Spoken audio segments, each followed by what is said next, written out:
Pak Martinus, saya masih penasaran. Saya ingin bertanya, tapi kalau memang ada bagian dari strategi operasi yang menurut Pak Martinus tidak bisa dijelaskan secara gamblang, nggak apa-apa. Tapi adakah dalam operasi itu, misalnya tangkap sekarang, jangan, itu bisa jadi kosong. Atau tunggu, biar dia ngambil barang lagi. Ada nggak gitu? Kalau nggak mau dijelaskan nggak apa-apa juga, tapi saya penasaran aja. Ya, akhirnya saya putuskan. Jadi ada masukan juga dari teman-teman di lapangan. Mereka belum yakin. Tapi biasanya, tangkap enggak? Itu ada nggak Pak? Dalam satu go or no go-nya, itu dalam hitungan menit, tangkap enggak? Go, no, itu ada? Ya, perdebatan itu pasti dengan anak-anak di lapangan. Direktur intelijen saya menelepon saya. Bang, kayaknya kita nggak yakin ada isinya nih. Saya bilang, sudahlah kita gambling saja. Kalau memang dia lewat situ ya kita ambil. Saya bilang gitu. Dari mana Pak Martinus tahu akan ngambil kalau lewat situ? Kalau kosong lagi, apa yang membuat Pak Martinus yakin bahwa itu di situ ada barangnya? Ya itulah tadi saya bilang pergolakan batin tadi. Tapi dari semua analisis kita, dua kasus yang berbeda ini lalu kemudian kita melihat tempusnya, lokus dari pergerakan kapal ini, saya mempunyai satu keyakinan barang sudah ada di dalam. Apakah memang ada tempat-tempat tertentu yang memang sudah terdeteksi, disitulah biasanya ada loading muatan? Ya, itu sudah menjadi rahasia umum ya. Dari pergerakan kapal dari selama ini kita tangkap di perairan Selat Malaka, di Aceh, semua bermuara kepada Laut Andaman.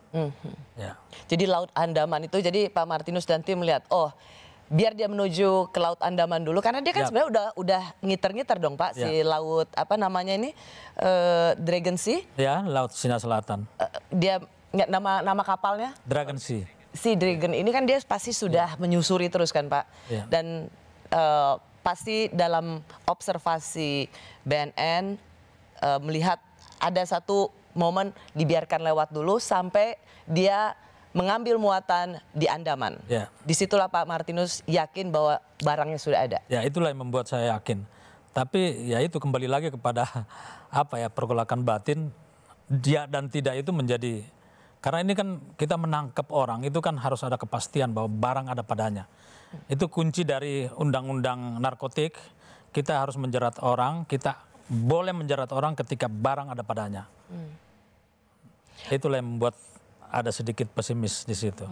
Menemukan ada 2 ton sabu ya barangnya, Pak Martinus. Ya, metamfetamin, bahasa kimianya metamfetamin, bahasa jalanannya sabu. Sabu. Apakah memang jumlah itu sesuatu yang sudah bagian dari yang terdeteksi atau ini tetap jadi jumlah yang wow?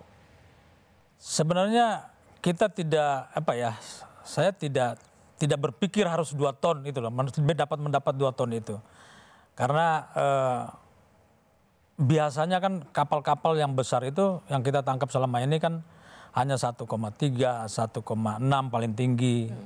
Lalu kemarin itu Angkatan Laut menangkap untuk sabu 700 kg, walaupun di sampingnya ada jumlah yang besar yang lain.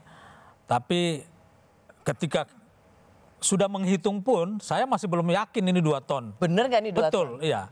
Karena betul dari lambung kapal atau di haluan kapal itu dikeluarkan hitungan 31 koli. Saya turun lagi ke kamar mesin, saya lihat kamar ruangannya kecil. Wah, ini nggak mungkin sampai 20 koli di situ karena ruangannya kecil. Ternyata di dalam kapal itu ke bawah lagi mereka simpan di dalam, semakin dalam. Jadi seluruh isi kapal itu bisa dibilang isinya sabu ya?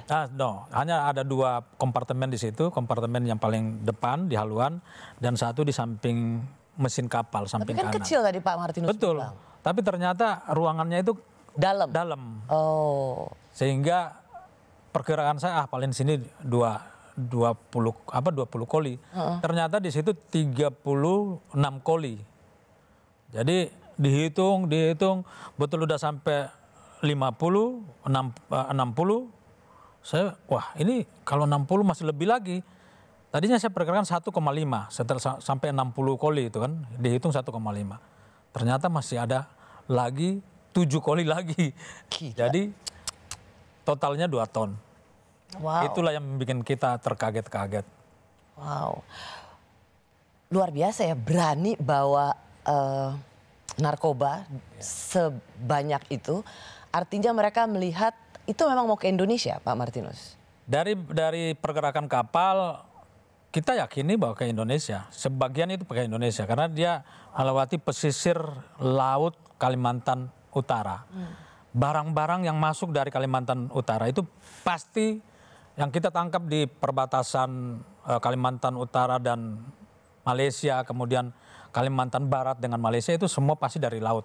Saya mencoba membayangkan kalau operasi ini, karena operasi ini berhasil, maka itu bisa digagalkan. Tetapi saya mencoba membayangkan andaikan si Dragon atau kapal ini yang mengangkut 2 ton sabu ini tidak tertangkap, maka gampangnya 2 ton ini akan dijual di Indonesia.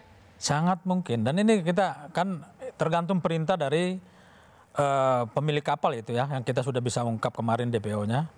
Jadi ketika kapal itu akan melewati Indonesia, pasti dia udah punya jalur komunikasi untuk drop di sini, drop di sini, drop di sini. Nah, kira-kira seperti itu.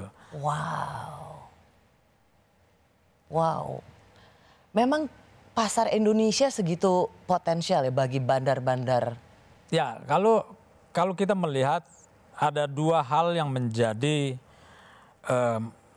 bandar atau produsen ini tertarik dengan Indonesia. Yang pertama adalah jumlah penduduk. Jumlah penduduk bagi satu produksi materi yang bersifat materi itu adalah pasar. Jumlah penduduk yang besar kurang lebih 280 juta. Iya. Ini kan pasar yang sangat besar, konsumen yang sangat besar. Itu yang pertama. Yang kedua, survei prevalensi kita tahun 2023, BNN melakukan survei prevalensi itu per 2 tahun.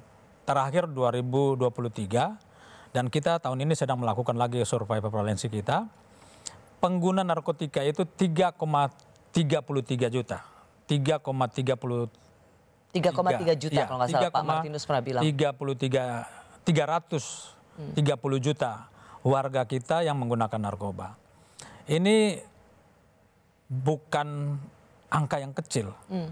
Dan itu menurut saya itu yang tercatat loh Pak Martinus. Ya, itu yang tercatat berdasarkan survei. Tapi kita melihat survei ini bisa menjadi satu teori gunung es. Orang yang mau mengaku bahwa dia menggunakan narkoba itu kan tidak gampang. Jadi saya pikir bahwa ada bagian dari gunung es yang tertutup oleh laut, air yang tidak bisa kita ungkap. Jadi sangat mungkin lebih besar dari itu. Ya.